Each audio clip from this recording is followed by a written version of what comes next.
क्या आपने कभी सोचा है कि भगवान राम, जो न्यायप्रिय और करुणामयी थे, उन्होंने अपने ही प्रिय अनुज लक्ष्मण को मृत्यु के द्वार पर क्यों खड़ा कर दिया? क्या सच में लक्ष्मण का अंत केवल एक संयोग था, या इसके पीछे गहरी आध्यात्मिक योजना थी? और सबसे महत्वपूर्ण सवाल, क्या लक्ष्मण की मृत्यु के बिना राम वैकुंठ जा सकते थे?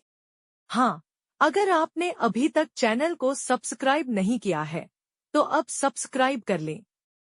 इससे आपको इस तरह की वीडियो की जानकारी मिलती रहेगी।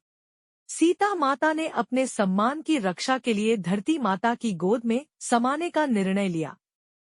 उनके जाने के बाद प्रभु श्रीराम ने समझ लिया कि अब उनके इस धरती पर रहने का उद्देश्य पूर्ण हो चुका है। अब समय था वैकुंठ लौटने का। लेकिन एक समस्या थी। राम को यमराज से मिलना था, और हनुमान इसे किसी भी कीमत पर होने नहीं देते। भगवान राम ने एक युक्ति सोची। उन्होंने अपनी अंगूठी पाताल लोक में गिरा दी और हनुमान से कहा, हनुमान, मेरी यह अंगूठी खोजकर लाओ। जैसे ही हनुमान अंगूठी लेने पाताल लोक गए, राम ने यमराज को बुलाया। लेकिन यमराज ने एक शर्त रखी, हमारी बातचीत में कोई बाधा नहीं आनी चाहिए।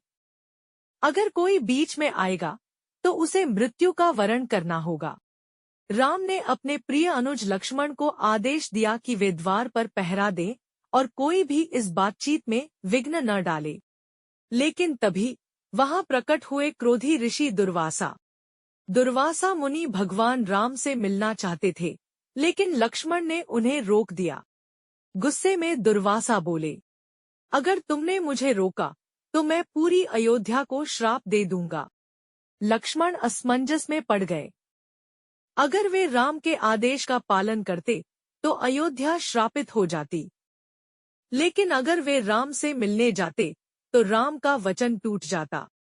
लक्ष्मण ने अपने कर्तव्य और धर्म के बीच फंसकर एक कठोर निर्णय लिया।